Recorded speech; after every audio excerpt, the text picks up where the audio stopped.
Donald Trump দাবি করেছে ইরানের সঙ্গে মঙ্গলবার পাকিস্তানের ইসলামাবাদে বৈঠক হতে যাচ্ছে, অথচ একতরফা আমেরিকার পক্ষ থেকে বৈঠকের কথা বলা হচ্ছে।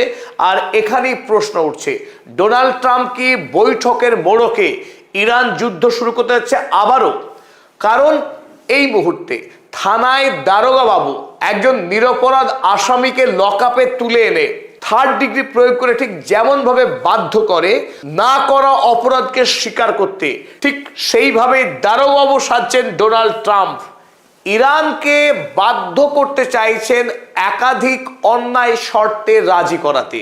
তার অন্যতম, ইরান কোনোদিনই পারমাণবিক অস্ত্র বাড়াতে পারবে না। ইরানের কাছে এই মুহূর্তে 400 কেজির অধিক যে এনরিচড ইউরেনিয়াম রয়েছে, সেই ইউরেনিয়াম মার্কিন সেনারা অভিযান করেও উদ্ধার করতে পারেনি ইরানের মাটি থেকে, সেই ইউরেনিয়ামকে স্বেচ্ছায় আমেরিকার হাতে তুলে দিতে হবে ইরানকে। এটা ডোনাল্ড ট্রাম্পের দাবি।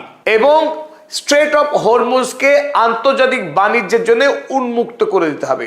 তাহলে ডোনাল্ড ট্রাম্প ইরানের প্রতি খুশি হয়ে ইরানের উপরে চাপানো অসংখ্য স্যাংশনের কিঞ্চিত মাত্র কয়েকটি স্যাংশনকে শর্ত সাপেক্ষে তিনি তুলে দেবেন, কারণ তিনি অনেক বড় মহান। এই কথা তিনি জানিয়েছিলেন সাম্প্রতিক পাকিস্তানের ফিল্ড মার্শাল আসিম মুনিরের মাধ্যমে। ইরানকে এই ধরনের একটি প্রস্তাব তিনি পাঠিয়েছেন, যে প্রস্তাবে ইরানকে এই মুহূর্তে তিনি সর্বোচ্চ পর্যায়ে চাপ দিতে চাইছেন সই করাতে। যদি ইরান সই না করে, তাহলে স্রেফ আমেরিকার সেই বিগ B-2 বিমান সহ আমেরিকার F-35 আকাশ থেকে বোমা হামলা করে ইরানের সমস্ত পাওয়ার স্টেশন, সমস্ত ব্রিজকে ধ্বংস করে দেওয়া হবে। যদিও এই চালানে তিনি বলেননি ডেথ অফ সিভিলাইজেশন, তিনি বলেননি, কিন্তু ওয়ার ক্রাইম, যুদ্ধ অপরাধের সমস্ত কথাই তিনি বলেছেন।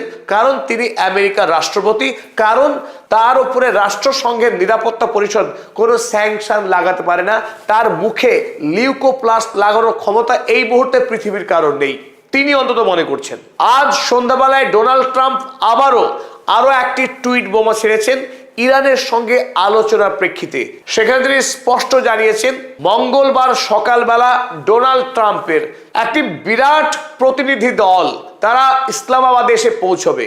সময় একদিন, 22শে এপ্রিল শেষ হচ্ছে আমেরিকা এবং ইরানের মধ্যে 2 সপ্তাহের যুদ্ধবিরতির মেয়াদ। তাই এই মঙ্গলবারই হ্যাস্ত ন্যস্ত করতে হবে ডোনাল্ড ট্রাম্পের দাবি।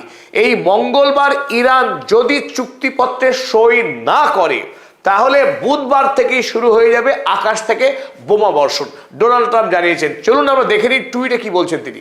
We are offering a very fair and reasonable deal. তিনি ক্যাপিটালের ডিল লিখেছেন।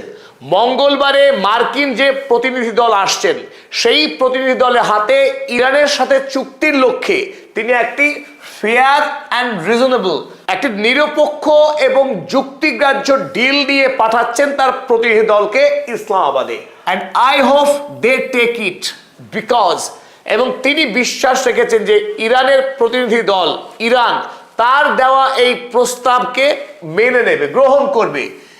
ইফ দে ডোন্ট, এখানেই ডোনাল্ড ট্রাম্প সেই হুমকি, আমেরিকা যুক্তরাষ্ট্রের B-2 বোমারুর হুমকি। The United States is going to knock out, the very word knock out, wrestling match হচ্ছে, নক আউট করে দেবে একদম, knock out every single power plant and every single bridge in Iran. ইরানের প্রত্যেকটি power station এবং bridge ধ্বংস করে দেবেন। এই কথাটি ইন্টারন্যাশনাল ওয়ার ক্রাইম।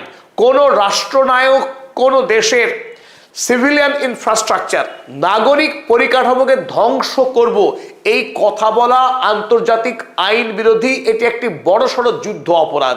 মার্কিন যুক্তরাষ্ট্রের প্রেসিডেন্ট বলে কথা, তিনি গর্বের সঙ্গে জানাচ্ছেন ইরানকে ধ্বংস করবেন। আর এখান থেকেই ডোনাল্ড ট্রাম্পের অভিপ্রায় স্পষ্ট, আমি অন্যায় দাবি করব, মানতে হয় মানো, না মানলেই যুদ্ধ। ডোনাল্ড ট্রাম্প যুদ্ধ চাইছেন আলোচনার